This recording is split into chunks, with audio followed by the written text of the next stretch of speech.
do you different as a coordinator now in your first program? Well, I think I've been exposed to quite a few people.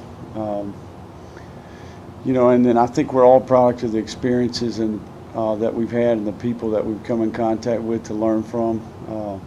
Obviously, that was a humbling experience, so you kind of recenter yourself and go back. But I've discovered over time that a lot of things that I believe in work, and having worked for some quality people since then with Coach McElwain, working with Coach Nussmeier, Coach Kiffin, and then obviously working with Coach Saban for 5 years.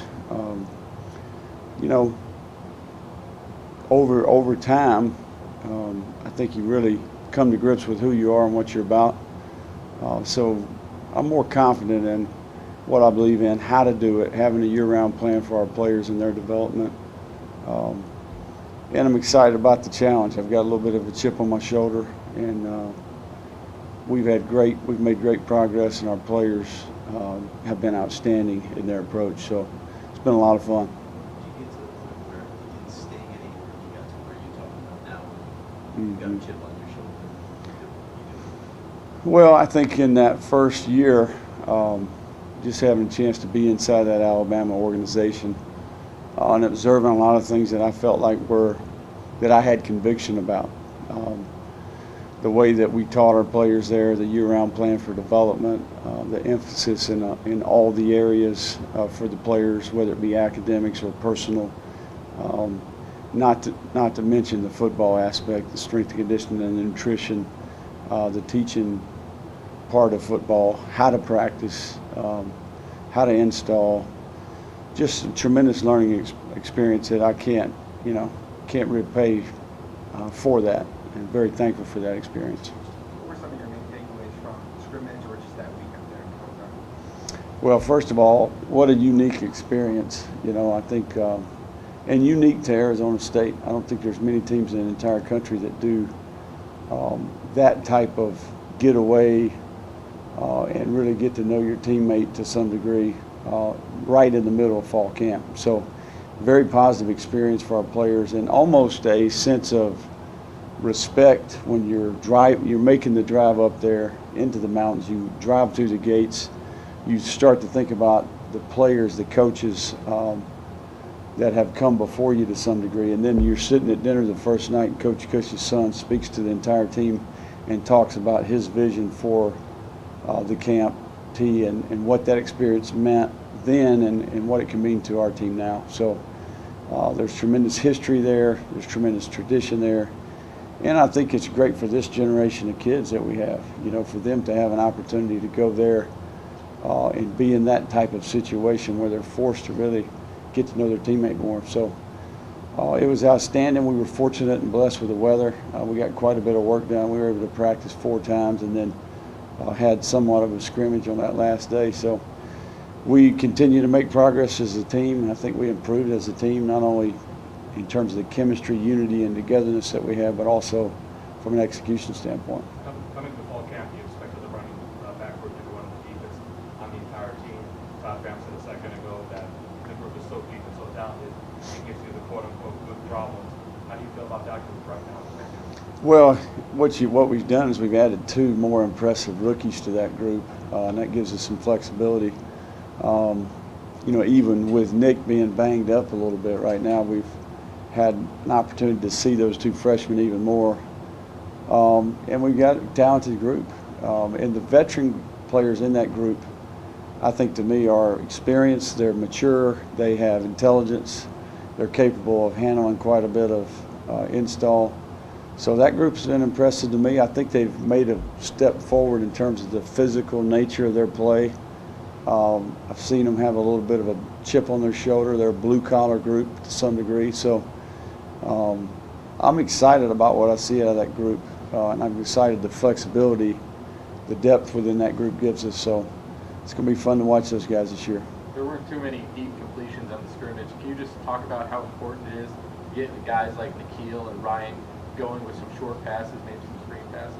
Yeah, definitely. The vertical passing game is an area where we need to improve, and that really started to show up here in the last couple of days. But we've had tremendous success doing that in the spring, early in training camp. it's a point of emphasis for our offense over the next 4 days to really work hard on that and improve in that area. But one of the easiest ways to get those guys involved is like what you're talking about. So quick game, easy perimeter screens are easy ways. They're basically runs on the perimeter to some degree, and that's a huge part of what we do. So absolutely.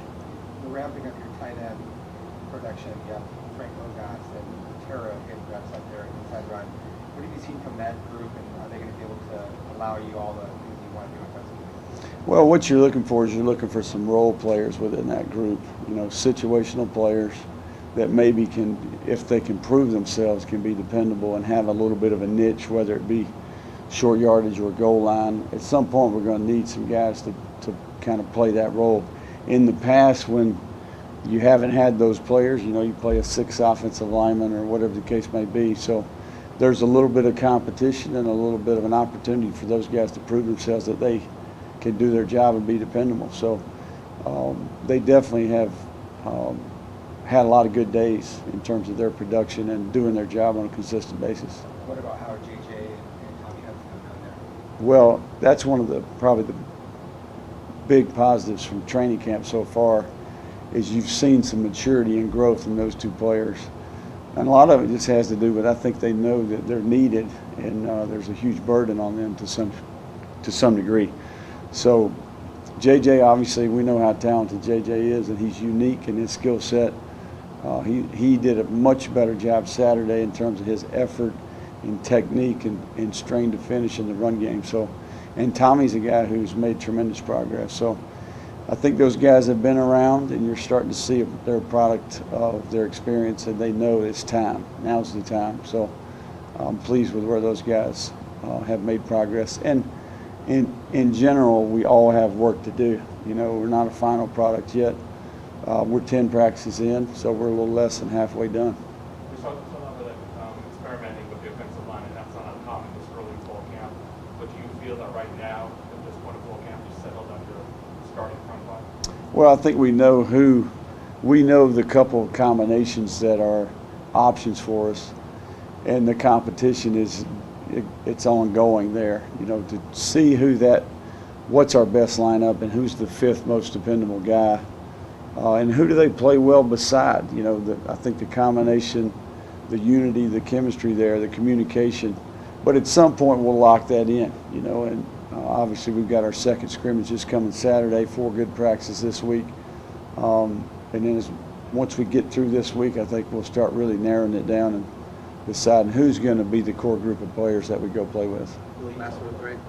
Talk about having a chip on your shoulder. How does that show up in practice and talking to players? Well, that's a question I think you ask them. You know, I think they see that I've got a sense of urgency about myself and excited about the challenge and pouring into them each and every day. But more than ever, I think we've got the intangibles in place.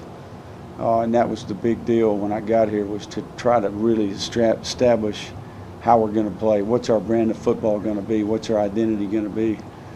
We certainly have made tremendous progress in those areas, but still work to do. I have one more question on the freshman running backs. How do you decide with the 3 older guys where the value is in terms of not redshirting? You know, Right. deciding back on there? Well, I think, first of all, you're talking about the running back position. So the history would tell you that that's a group that gets banged up, you know, and it's a group where you need quality depth. In my history, we've had multiple players play at that position. You know, you're talking 2 or 3 guys consistently rolling into the game. So if you plan for a little bit of attrition there, not to say that you wouldn't like to go the whole year and keep everybody healthy, but at some point, you're going to have some quality depth there. So, and they give you that, and they also give you a little bit of a spark. You know, Eno Benjamin in particular has showed that he's very capable. He's a guy that we can count on, and he's been impressive as not only a runner, but just his maturity, his intelligence. He's a good teammate, and you know, obviously he was here in the spring injured, kind of went through school. He knows his teammates. He's a little further along than maybe a typical freshman. Thanks, Billy. Appreciate it.